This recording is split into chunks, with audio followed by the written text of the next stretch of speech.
بسم اللہ الرحمن الرحیم۔ اللہم صلی علی محمد وعلی آل محمد وبارک وسلم۔ السلام علیکم ورحمۃ اللہ وبرکاتہ۔ لاسٹ ٹائم ہم نے حضور پاک صلی اللہ علیہ وسلم کی شجرہ نسب کے بارے میں پڑھا،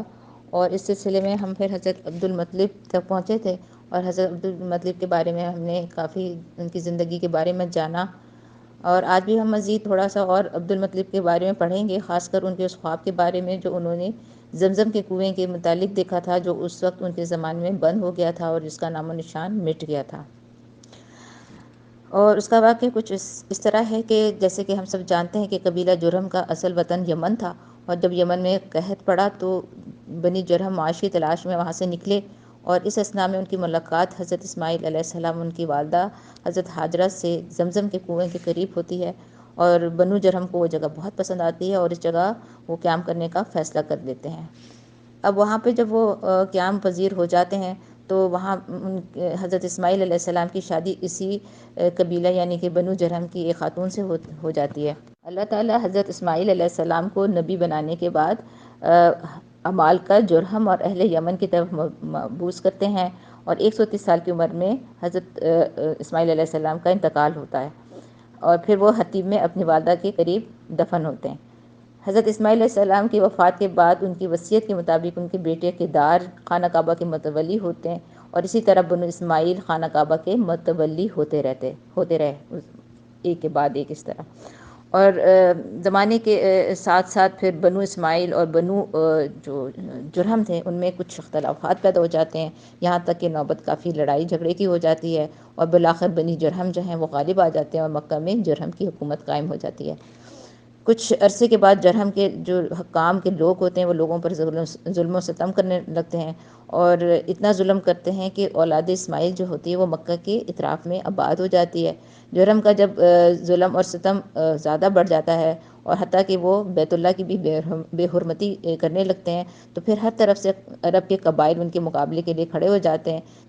جس پر مجبوراً جرہم کا جو قبیلہ ہے ان کو مکہ سے نکلنا پڑتا ہے اور وہاں سے بھاگنا پڑتا ہے۔ لیکن جس وقت مکے سے نکلنے لگتے ہیں تو خانہ کعبہ کی چیزوں کو دفن کر جاتے ہیں، اور جو کنواں ہے وہ زمزم کا اس کو اس طرح بند کر جاتے ہیں کہ زمین کو بالکل ہموار کر دیتے ہیں، اور زمزم کا نام و نشان بھی نہیں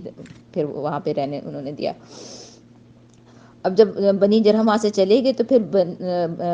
بنی اسماعیل جو ہیں وہ لوگ مکہ میں واپس آ گئے، مکہ میں واپس آ گئے اور وہیں آباد ہو گئے، اور پھر لیکن اس زمانے میں بھی زمزم کے کنویں کی طرف کسی نے کوئی توجہ نہیں کی، اور زمانے کے ساتھ ساتھ اس کا نام و نشان بھی نہیں رہا، اور یہاں تک کہ مکے میں جب حکومت اور سرداری حضرت عبدالمطلب کے قبضے میں آئی، اور اللہ تعالیٰ کا ارادہ ہوا کہ اس کنویں کو جو عرصے سے بند پڑا ہے، بے نام و نشان پڑا ہے، اس کو ظاہر کیا جائے، تو رویائے صالحہ یعنی سچے خواب کے ذریعے عبدالمطلب کو اس جگہ کے کھودنے کا حکم دیا گیا، اور اس جگہ کے نشانات اور علامات خواب میں حضرت مطلب کو دکھائے گئے۔ اب یہاں پہ حضرت عبدالمطلب کے خود ان کی زبانی میں پڑھتی ہوں جو اس بک میں لکھا ہے کہ وہ کیا بتاتے ہیں اپنے خواب کے بارے میں۔ وہ حضرت عبدالمطلب کہتے ہیں کہ میں حتیم میں سو رہا تھا کہ ایک آنے والا میرے پاس آیا اور مجھ سے خواب میں یہ کہا برہ کو کھودو، تو میں نے دریافت کیا برہ کیا ہے، تو وہ شخص چلا گیا۔ اگلے روز پھر اس جگہ سو رہا تھا کہ خواب میں دیکھا کہ وہ شخص کہہ رہا ہے مظنونہ کو کھودو، تو میں نے دریافت کیا مظنونہ کیا ہے، تو وہ شخص پھر چلا گیا۔ تیسرے روز پھر اس جگہ خواب میں دیکھا کہ وہ شخص کہہ رہا ہے طیبہ کو کھودو، تو میں نے وہی کہا کہ طیبہ کیا ہے، تو وہ شخص وہاں سے چلا گیا۔ اسی طرح چوتھے روز پھر اسی جگہ یہ خواب دیکھا کہ وہ شخص کہہ رہا ہے زمزم کو کھودو، تو میں نے کہا کہ زمزم کیا ہے، تو اس نے جواب دیا وہ پانی کا ایک کنواں ہے جس کا پانی نہ کبھی ٹوٹتا ہے اور نہ کبھی کم ہوتا ہے، اور بے شمار حجاج کو سیراب کرتا ہے۔ پھر خواب میں اس جگہ کے کچھ نشانات اور علامات بتلائے گئے کہ اس جگہ کو کھودو، اور پھر بار بار دیکھنے اور نشانات بتلانے سے حضرت عبدالمطلب کو یقین ہو گیا کہ یہ سچا خواب ہے، یعنی یہ رویائے صادقہ ہے۔ اب جب انہوں نے یہ خواب دیکھ لیا تو حضرت عبدالمطلب نے قریش سے اپنے اس خواب کا ذکر کیا اور کہا کہ میرا ارادہ ہے کہ اس جگہ کو کھودا جائے، لیکن قریش کے لوگوں نے اس کو کھودنے کی مخالفت کی، لیکن حضرت عبدالمطلب نے ان کی مخالفت کی کوئی پرواہ نہیں کی، اور خود ہی کدال اور پھاوڑا لے کر اپنے بیٹے حارث کے ساتھ اس جگہ پہنچ گئے، اور نشان کے مطابق وہ جگہ انہوں نے کھودنی شروع کر دی۔ حضرت عبد المطلب وہاں زمین کو کھودتے جاتے تھے، اور حارث جو تھے ان کے بیٹے وہ مٹی اٹھا اٹھا کر پھینکتے جاتے تھے۔ مسلسل جدوجہد کے بعد 3 روز کے بعد ایک نشان ظاہر ہو گیا۔ پھر عبد المطلب نے خوشی سے اللہ اکبر کا نعرہ لگایا اور کہا یہی اسماعیل علیہ السلام کا کنواں ہے۔ اور اس کے بعد حضرت عبد المطلب نے زمزم کے کنویں کے قریب کچھ حوض تیار کرائے جن میں آب زمزم بھر کر حاجیوں کو وہ پانی پلاتے تھے۔ اب حضرت عبد المطلب کی نے ایک نظر مانی تھی، اس کے متعلق تھوڑا سا ہم پڑھتے ہیں۔ جب وہ کنواں کھود رہے تھے تو اس وقت عبد المطلب کا سوائے اپنے اکلوتے بیٹے حارث کے علاوہ کوئی اور مددگار نہیں تھا، اس لیے انہوں نے پھر منت مانی کہ اگر اللہ تعالیٰ مجھ کو 10 بیٹے عطا فرمائیں گے جو جوان ہو کے میرے مددگار بنیں گے تو ایک بیٹے کو میں اللہ کے نام پر ذبح کروں گا۔ پھر اللہ نے ان کی یہ تمنا پوری کر دی اور 10 بیٹے ان کے ہو گئے۔ تو پھر ایک رات خانہ کعبہ میں جب وہ سو رہے تھے تو انہوں نے خواب میں دیکھا کہ ایک شخص کہہ رہا تھا کہ اے عبد المطلب اس نظر کو پورا کیجئے جو آپ نے اس گھر کے مالک کے لیے مانی تھی۔ حضرت عبد المطلب خواب سے جب جاگے ہیں تو انہوں نے سب بیٹوں کو جمع کیا اور اپنی نظر اور خواب کی ان کو خبر دی، تو سب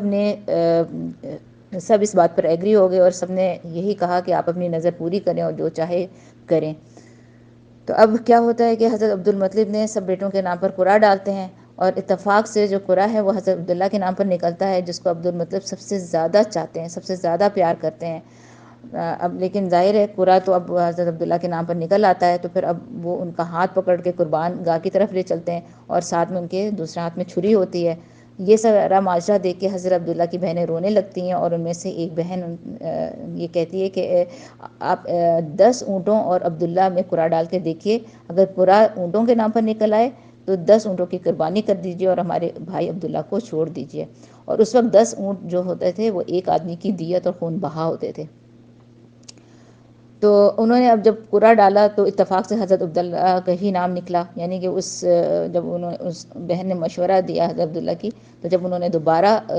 قرعہ ڈالا تو حضرت عبداللہ کے نام پہ ہی نہیں نکلا۔ حضرت عبد المطلب جو تھے وہ 10 اونٹ زیادہ کر کے قرعہ ڈالتے جاتے، مگر قرعہ ہر بار قرعے میں عبداللہ کا ہی نام نکلتا تھا، یہاں تک کہ وہ قرعہ ڈالتے جاتے اور ان کا نام نکلتا آتا اور 100 اونٹ پورے ہو گئے، یعنی کہ جب 100 اونٹ پورے ہو گئے تو پھر انہوں نے جب قرعہ ڈالا تو قرعہ اونٹوں کے نام پر نکلا۔ یہ وہ وقت تھا کہ جب سب جو وہاں پہ لوگ تھے انہوں نے خوشی کا اظہار کیا اور اللہ اکبر کے نعرے لگائے۔ ابن عباس فرماتے ہیں کہ اول دیت کی مقدار 10 اونٹ ہی تھی، تو سب سے پہلے عبد المطلب نے قریش اور تمام عرب میں یہ سنت جاری کی کہ ایک آدمی کی دیت 100 اونٹ ہے، یعنی کہ جب یہ واقعہ ہو گیا تو 100 اونٹ جو تھے پھر ایک آدمی کی دیت رکھی گئی، یعنی کہ اگر کوئی کسی کو قتل کرتا تھا تو اس کی دیت شروع میں تو 10 اونٹ تھی، لیکن اب جب سے انہوں نے اپنے بیٹے عبداللہ کے لیے یہ قرعے ڈالے اور 100 اونٹ پر اونٹ کے نام پر قرعہ نکلا تو پھر 100 اونٹ کی دیت اس وقت سے یہ سنت جاری ہو گئی، اور پھر بعد میں نبی پاک صلی اللہ علیہ وسلم نے بھی اسی کو یعنی کہ 100 اونٹ کو برقرار رکھا۔ اور اسی واقعے کے بعد حضرت عبداللہ ذبیح اللہ کے لقب سے جانے جاتے تھے، اور اسی وجہ سے نبی پاک صلی اللہ علیہ وسلم کو ابن الذبحین کہا جاتا تھا، یعنی کہ 2 ذبیح کے فرزند یا 2 ذبیح کے بیٹے۔ ایک تو وہ جو حضرت ابراہیم علیہ السلام حضرت اسماعیل علیہ السلام کو لے کے جا رہے تھے ذبح کی نیت سے، تو حضرت اسماعیل کی طرف اشارہ ہے، اور دوسرا حضرت عبداللہ جو اس وقت قربانی کی طرف لے کے جا رہے تھے، ان کو قربان کرنے کے لیے لے کے جایا جا رہا تھا۔ تو یہاں پہ حضرت مطلب کی بھی اور بھی خصوصیات بتائی گئی ہیں کہ حضرت عبد المطلب جو تھے وہ اہل عرب میں ان کی شان بالکل ہی ایک جدا تھی، کیونکہ وہ اپنی اولاد کو ظلم اور فساد کرنے سے منع کرتے تھے، اعلی اخلاق کی ترغیب دیتے تھے اور برے کاموں سے روکتے تھے، نظر پورا کرنے کی تاکید فرماتے تھے، اور اسی طرح بہت یعنی کہ نیک امور کی طرف، نیک کاموں کی طرف وہ ترغیب دیتے تھے اور تاکید کرتے تھے۔ عبد المطلب کی زندگی میں رویا صالحہ یعنی سچا خواب کا ذکر جا بجا ہے، جو کہ نبوت کا اوریجن ہے اور آغاز ہے، وہ نمایاں طور پر اس میں حضرت عبد المطلب کی زندگی میں دکھائی دیتا ہے۔ عبد المطلب کو جب کبھی کوئی واقعہ پیش آتا تو رویا صالحہ اور الہامات سے اللہ تعالیٰ ان کی رہبری کرتے تھے، رہنمائی فرماتے تھے۔ صحیح مسلم میں ہے کہ رسول اللہ صلی اللہ علیہ وسلم نے ارشاد فرمایا کہ اللہ تعالیٰ نے اسماعیل علیہ السلام کی اولاد سے بنی کنانہ کو منتخب فرمایا، اور بنی کنانہ سے قریش کو، اور قریش سے بنی ہاشم کو، اور بنی ہاشم سے مجھ کو منتخب اور برگزیدہ فرمایا۔ ابن سعد کی مرسل روایت میں اس قدر اور اضافہ ہے کہ بنی ہاشم میں عبد المطلب کو پسند فرمایا۔ ایک حدیث پاک میں ہے کہ آپ صلی اللہ علیہ وآلہ وسلم فرماتے ہیں، میں تمام بنی آدم کا سردار ہوں، اور بطور فخر نہیں کہتا بلکہ بطور تبلیغ کہتا ہوں کہ اللہ کا حکم ہے، اے رسول تم ان چیزوں کو لوگوں تک ضرور پہنچا دو جو اللہ کی طرف سے تم پر اتاری گئی ہیں، اور اگر بالفرض تم ایسا نہ کرو تو تم سمجھ لو کہ تم نے خدا کا پیغام نہیں پہنچایا۔ مقصد یہ ہے کہ میں حکم کی تعمیل کے لیے نبوت اور رسالت کی طرح اپنی سیادت کا اعلان کرتا ہوں، حاشا مباحات اور تفاخر مقصود نہیں۔ یہاں تک ہم نے حضرت عبد المطلب کی زندگی کے بارے میں کافی پڑھ لیا ہے، ہم جان چکے ہیں۔ اب آگے عرب اور خاص کر بنی ہاشم کی فضیلت کے بارے میں بتایا جاتا ہے، اور اس سلسلے میں حکیم ترمذی فرماتے ہیں کہ جبریل امین علیہ السلام نے پاک نفوس کی تلاش میں زمین کا چکر لگایا، مگر چونکہ زمانہ جاہلیت کا تھا اس لیے جبریل علیہ السلام نے ظاہری افعال اور اعمال پر نظر نہیں کی،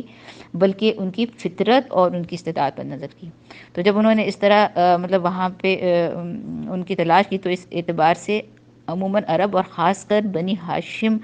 کے کسی کو افضل نہیں پایا، اور اس زمانے میں عرب کو تمام اقوام عالم پر امتیاز حاصل تھا، اور کوئی قوم جو تھی ان کی ہم پلہ نہیں تھی، کیونکہ عربوں کے اندر بہت ساری خصوصیات تھیں، اور خاص کر ان کی جو خصوصیات ہیں ان میں حسب نسب کے بارے میں آتا ہے کہ عربوں میں اپنی نسب دانی کا بہت زیادہ اہتمام وہ کرتے تھے، کہ وہ انسانوں کے علاوہ ان کے گھوڑوں کے بھی نسب نامے وہ یاد رکھتے تھے۔ اسی طرح شجاعت ان کے اندر بہت زیادہ تھی، بہادری بہت زیادہ تھی،